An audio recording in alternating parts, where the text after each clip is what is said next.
So my name is Reverend Leslie Goodwin, just in case you don't remember who I am. Or if you're one of the many, many new people that I keep hearing about are finding us, both here at the Tatum campus and as part of our online campus. It's so nice to meet you, everyone that is new. So my message today, I get the very cool honor of getting to kind of do the pull it all together. We did 5 weeks of the basics of Science of Mind. It's a tradition in Science of Mind to review the first 4 chapters of the Science of Mind textbook, and we actually took a good 5 weeks and really dug into it, in which we talk about the nature of the divine, how we utilize it in our life, what it means to who and what we are, and how we can walk that out together. And I get to do a talk about just reviewing it all, and then so what does that mean to me? What does that mean to each one of us individually? So this message is called Living in the Spirit of Truth. Living in the Spirit of Truth. And doesn't that sound like a delightful way to live in the world? Just walking around, knowing the truth, acting like you know the truth? I mean, sometimes I do that, and it's not because I'm living the truth, it's just because I'm making it up. But we're going to try to actually know some stuff. So one of the things that I think is kind of fun about Science of Mind is it's part of the umbrella system of faiths that we call New Thought. And sometimes we think that that's because it's a brand new idea that we just thought of last week. Except for then when we really dig into it, we realize, oh, Plato talked about that. And oh, Socrates mentioned this little piece over here. And oh, I noticed this thread through all of these different faith traditions.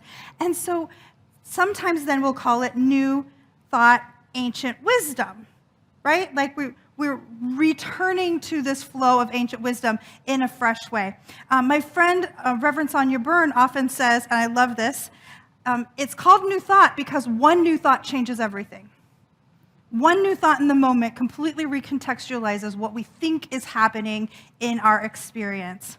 And so when we think about it that way, it helps us remember we don't have to get too terribly fussed about the exact little details of what it says in this book versus that book, or this teaching versus that teaching.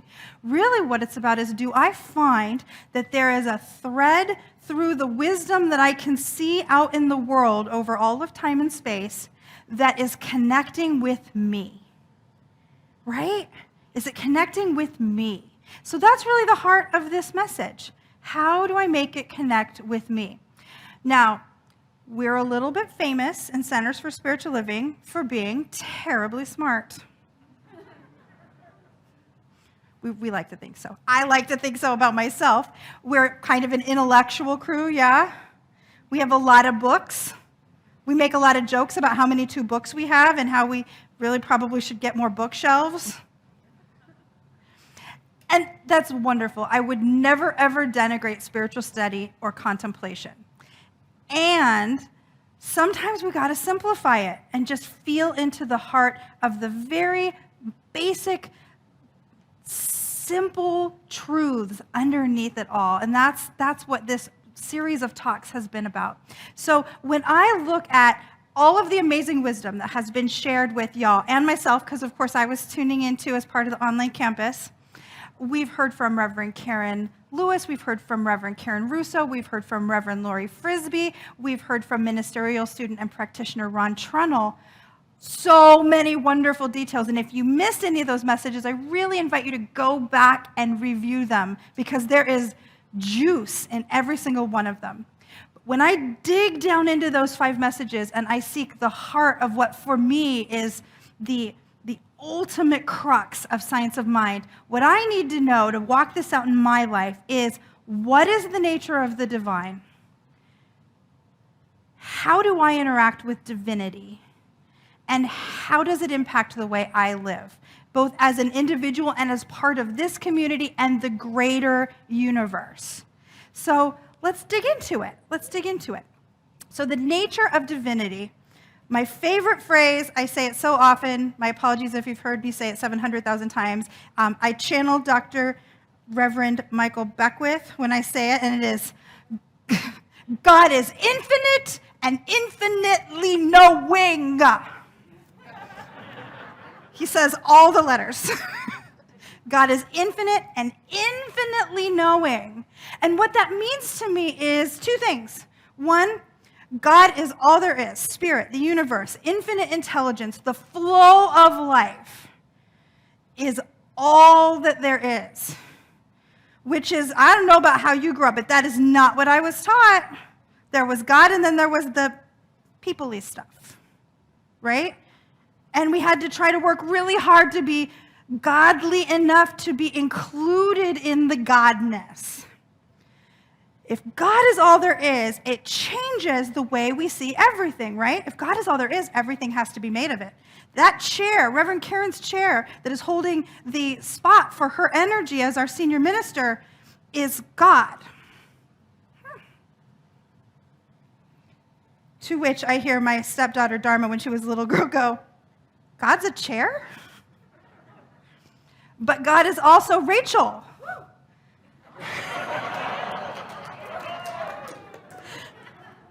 And God is this building and everyone in it. And God is the internet and everyone participating in our center through it. And God is the people driving by outside and that cute little dog I petted out on the sidewalk when I was coming in today. If God is all there is, then God is all there is. And God is all there is. And you can just keep saying that and have additional revelations of ways God shows up for a long time, but I'm not going to do that because they seem to think I should say more sentences when I'm up here than just God is all there is. Now, what blows my mind about what God is all there is that there isn't anything else. Which you would think is inherent in the statement, God is all there is, but when you really, really dig into that, there isn't anything else. There's no power that stands opposite to it. There's no force of not God trying to knock us down. Now, we can ignore God. We can try. Sometimes I try really hard.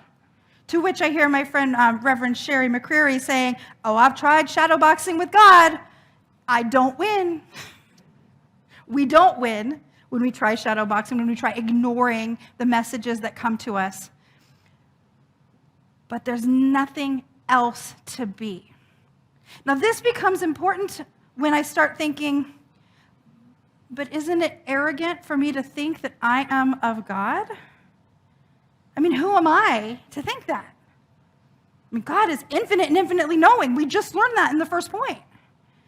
I am not infinite and infinitely knowing, at least not in my personal experience, but if there's nothing else to be, I have to be made of God. There's nothing else to be. It's infinite. It's the only thing there is. The second thing about the nature of divinity that really rocked my world, this is basically the things that blew Leslie's mind when she found Science of Mind talk. The second one is that as much as God is everywhere in everything and all of it, God is in the pill, God is in the prayer, God is in the walker, God is in this cane, which is sparkly. God is in the healing, God is in the cure, God is all of it. At the same time, it's everywhere. It's also absolutely right here, that the access point to the divine is within the individual, and it's in absolutely every one of us. Not everyone who practices science of mind, everyone. Everyone, all of us. It's amazing. The access point is right here at the center of our being. And how do we access it? Through intuition. Divine guidance comes to us through intuition. It's this message that just comes through us and says, go here, do that, try this thing. Aaron, you're going to record music. Stop trying to act like you're not going to record music, right? At a certain point, you give into it and you do the thing, and it works. Why does it work? Because we're divinely guided to it inside, through the inside. Ernest Holmes is the founder of this teaching. He's the scholar and philosopher who scoured every faith tradition he could get his hands on over the course of his life and came up with this thread of truth teaching that combines the wisdom of every faith and denigrates none. He said this: spiritual evolution should make the infinite not more distant, but more intimate. Right here. Sometimes we call it the still small voice. Sometimes we actually hear it with our physical ears, but more often it's a sense of what is to come. The nature of God is infinite and infinitely knowing and indwelling and ever present. The third thing about God that really blew my mind is that it's personal. It's personal. There's a relationship going on there. Not like with a dude in a chair in the sky, unless that's the way you relate to it, and then, sure, you can have a dude in a chair in the sky. Mine tends to be a little bit more unicorny, but, I'm kooky. It's personal in that, as A Course in Miracles said it, as Marianne Williamson paraphrased A Course in Miracles saying it, God knows me very well and loves me very, very much, which is why I can trust that voice of intuition when it comes through. There is an infinitely intelligent energy that knows me very well and loves me very, very much and can see every path to my good. And then, just wait, it gets better, can coordinate every aspect of the universe, because it's all God, to conspire to bring my good to fruition in a way that is bigger and bolder and brighter and more exciting than anything I could have thought of for myself. That is a God I'm down with, right? That is an eternal intelligence I can get behind with no hesitation and no part of me that goes,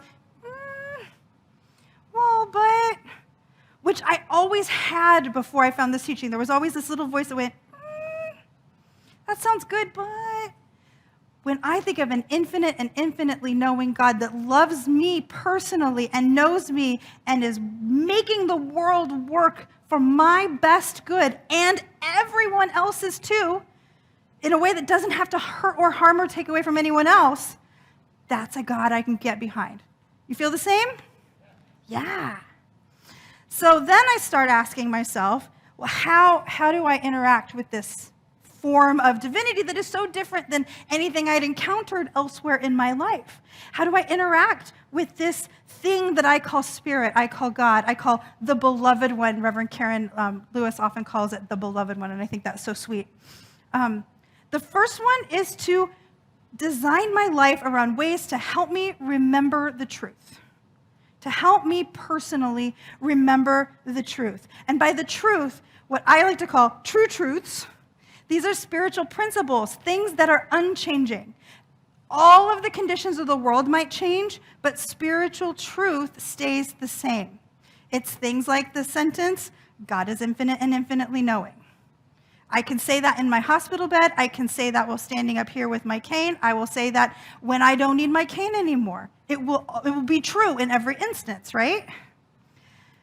When we do things in our day-to-day life, when we design our world around doing things that help us to remember that truth, like meditation, like contemplation, like spiritual study, it brings forth in us a remembrance that helps pull us back to center over and over again through everything we do. It helps pull us back to center. And why does it matter that we're pulled back to center? Because that's where the access point to the divine is. I would love to tell you I never stray from center. Karen laughed in the front row. I would love to say I don't get upset, don't throw fits, don't rage at the divine about how not fair things are sometimes. I've been through a little bit of not fair lately, you know? And when you bring it back to center, what gets whispered into your heart is, I know, sweetie, but you're so much stronger now. I know, sweetie. God calls me sweetie because we're tight, you know. I know, sweetie, but you're learning so much compassion. I know, sweetie, and I didn't do this to you to teach you a lesson, but holy rabbit, are you using it for good? Look at how well you're doing. Look at how much stronger you're becoming. So it is worth coming back to center, because at the center of it all lies peace, lies joy, lies healing, lies the next wave of evolution for us. So we remember the truth. We don't just happen to think of it because we came here on Sunday and some crazy lady shouted it at us in the quotes of many people. I mean, that's helpful. But we design our lives in such a way that we're remembering every single day, multiple times every single day. Anybody have a really great spiritual quote as their computer or phone screensaver? Such a good idea, because we look at those things all the time, right? The 365 book by your bedside, the Science of Mind magazine, your favorite reader, the class you're taking, the morning meditation, the texts that you can get sent for free to your phone every day. All of these help us remember the truth. And then, as we go through our day, we aren't just wafting through life willy-nilly. Ernest Holmes likes to say willy-nilly. He writes it in a bunch of his books. We're not just wafting through life. No. We are intrepid explorers seeking evidence. We're looking for the proof of the good. So we're walking around and we see the cute puppy. Cute puppies are always evidence of good. We go through life and we see our friend that has recovered from a serious illness and is back with us in the sanctuary today for the first time. And we think, oh, evidence of the good. We see a friend who's tried something new and done spectacularly well, or a friend who has tried something new and struggled and been supported by the beloveds around him. And we say, oh, evidence of the good. That which we see and seek is amplified in our experience. So every time we see the good and we call it out and we name it and we celebrate it, we're opening ourselves up to the law of attraction to call forth more good, which is just a fantastic idea. It's just a fantastic idea. And the best part is it's easy. All it requires is paying attention. It might take me putting my phone down for a minute and taking a pause from TikTok, which I am not so fond of doing right now. But it's worth it. It's worth it. It's worth taking the couple of minutes a couple of times a day.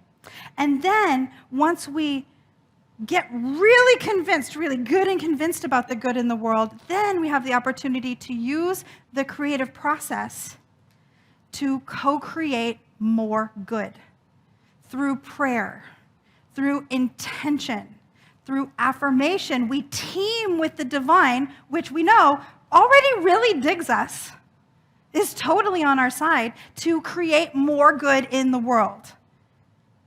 Delightful, right? It's delightful.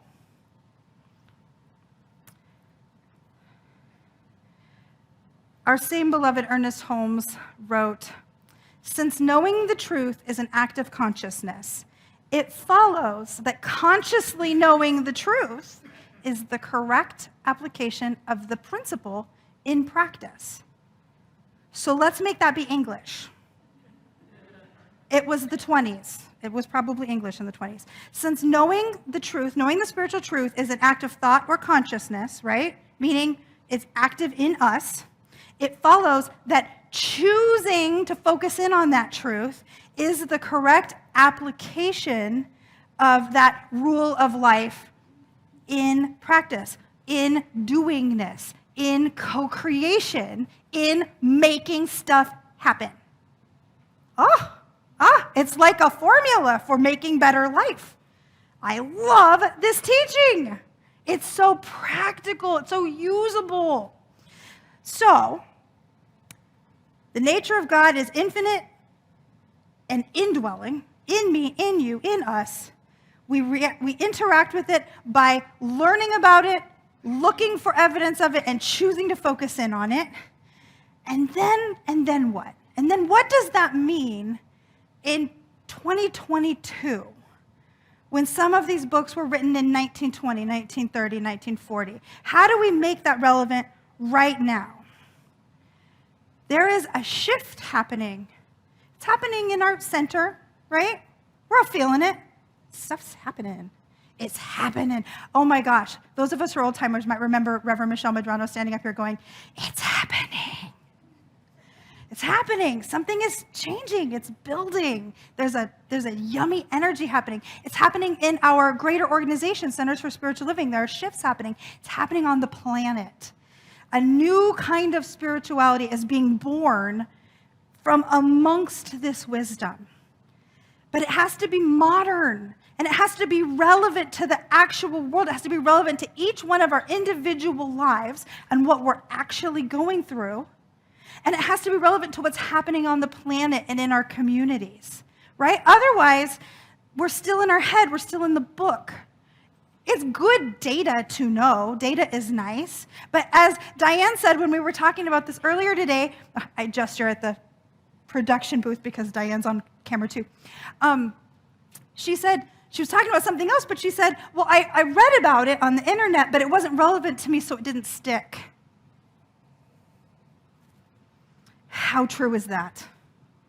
If it's not immediately personally relevant, no matter how wise it is, it doesn't stick. It doesn't stick.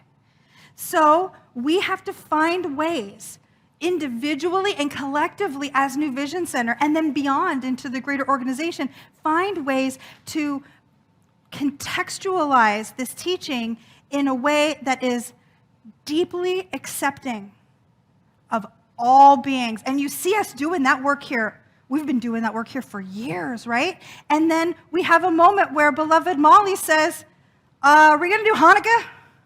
And we all go, oh no, we forgot Hanukkah. We're doing Hanukkah. And then we do it.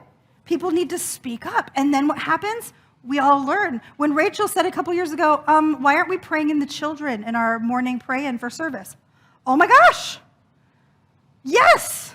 And every one of us has stuff like that. And we, as the people of New Vision Center, need to be like, ooh, I thought of another way. I thought of another way to be deeply accepting. I thought of another way to include everyone so that we can all learn, all strengthen, all deepen, so that our teens feel as essential, as our LGBTQIA community feels as essential, as our Jewish community feels essential, as our people of color feel essential, as every person feels essential to this community, because we are. All we are is a collective of God in form in a million different ways. This teaching cannot hold if we're not deeply accepting of absolutely everyone, absolutely all the time. It's the only way it works. We can't be kind of godly. There's nothing else to be. Sorry, I covered that in point 2.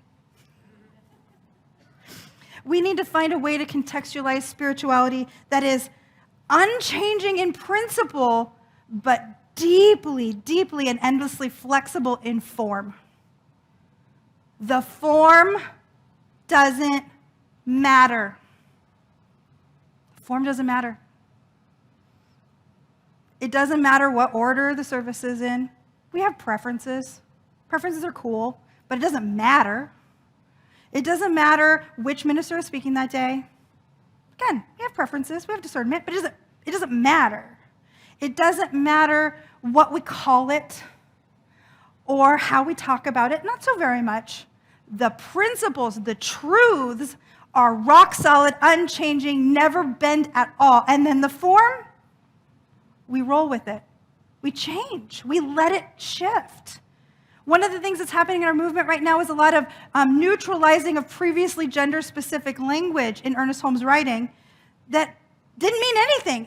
That was the convention of the writing of the day. And more ministers like Reverend Karen and myself are taking out the truth of man, and you'll notice little brackets, and it'll say the truth of humanity. Why? Because the word man might cause somebody to go, and take them out of principle, because the form is distracting. Who cares about the form? Form is silly. According to form, I need this cane. According to principle, I am whole, complete, and perfect. Right? It's far more interesting, always far more interesting.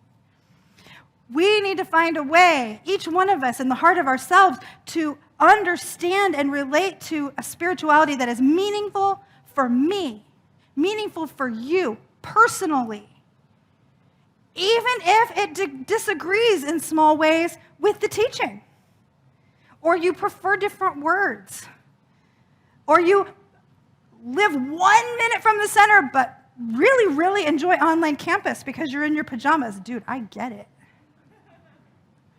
The form is not essential. Personal meaning is essential. I love the phrase, the God of my understanding, because until it's the God of your personal understanding, it's all just us up here, blah, blah, blah, blah, blah. And I mean, we really like a microphone, but that is not the point. Meaningful for each one of us, personal for each one of us, deepening for each one of us. That is the point of science of mind. I'm going to close with a story that comes from Buddhist wisdom, as we often do around here. We love our Buddhists. And it's the story of the 5 wise men. So 5 well-trained, very educated wise men decide to go for a walk in the forest and promptly get lost. Yeah, that's a joke. They didn't have anybody to ask directions from. A lot of men in the crowd today. 5 wise men, they're lost in the forest. And so they have a meeting, that's what we do. They form a committee. They're all on the committee. And they want to decide how are we going to solve this. And everybody has a different opinion because of course we do, right? We're individuals. The first man says, I'm going to go to the left. My intuition tells me to go to the left, so I'm going to go to the left. The second man says, I'm going to go to the right because the word right derives from the word righteous. And so that's got to be a clue. So I'm going to go to the right. The third man says, I'm going to go back the way we came. We know that that path will take us back to the village we were in, and then from there I can make another decision. The fourth man says, I'm going to go straight. I'm going to keep going. The forest will eventually end, and I'll find something. Maybe another village, maybe something else. And the fifth man says, no, you're all wrong. You're all wrong. And he climbs a tree up high into the forest, and from there he can see all the different possibilities. He can see where each man is going to go and who's going to get somewhere interesting fastest. And he thinks, and none of those idiots listen to me. And I'm the one who knows, and none of them listen to me. But was he right? Was he right? Well, it turns out that the first man, the man who went to the left, who followed the intuition, the divine guidance of indwelling spirit, he got stuck in a very nasty thicket. But while he was in there, he learned how to find food. He learned how to make friends with the animals. He learned how to protect himself from the predators. And eventually he became someone who taught other people to do the same thing so that people could more safely explore the forest. The second man, the one who went right, who was chasing righteousness, which was his way of expressing spiritual study, he met thieves, and they took all of his stuff, and they made him steal with them. He was forced to become a bandit. But slowly, over time, he helped them learn compassion and honesty, and then the thieves became wise men too. The third one who said, I'm going to go back, by going back, he cleared a trail, which eventually became a road, so people could travel through that forest safely if they didn't want to worry about getting lost. He blazed the trail. The fourth man who said, I'll go straight, the forest has got to end eventually, discovered new lands, which were opened up by the road of the third man for anyone who wanted to explore something new. And the fifth man, who was up in that tree, looking over all of it, which is his form of looking for the physical evidence of good, he became a specialist at finding the shortest path, the easiest path, and coaching people on how to create simplicity and ease in their life. And eventually he had to recognize that he had been the wrongest of the right 5 men because everybody's answer was right. Everybody's answer was wise. Everybody's path made a difference for themselves and other people. And every single one of them had the best answer. Walk this path in a way that works for you. Walk this path in a way that is meaningful for you. Because that place right there at the center of your being, is the altar of the Most High. And so my call to action today is that in everyday life, use your teaching first. Pray first. Think of principle first before you go out into the physical world and rearrange things. Let that whisper into your heart guide you so that your life is anchored in meaning. And so it is.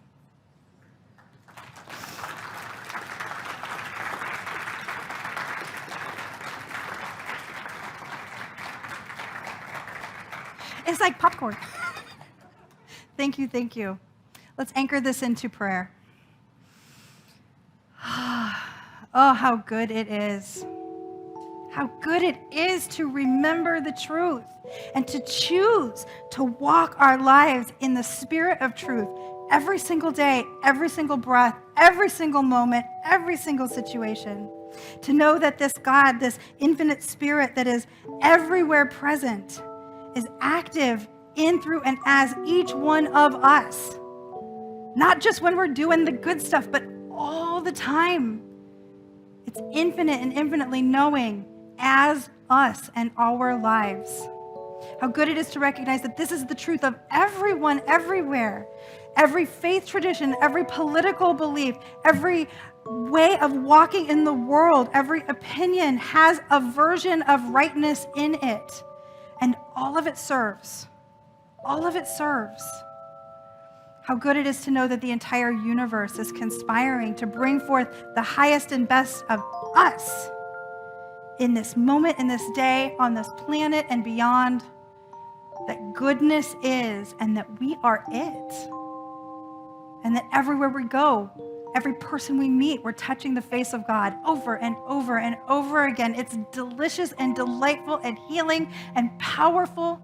And all of that is working as us, in us. And so I know whatever action of the heart, whatever might have been weighing on us when we walked into this sanctuary or joined in the online campus, we just take a moment and recognize that infinite spirit is lifting that elegant solutions are on their way to us even as we speak this prayer, that ease and flow is being reestablished and there is abundance and good right where we are. So grateful I am to know these truths for each one of us and to claim them mightily now as we release this action, we release this word into the action of universal law and call it good and very, very good. And so it is.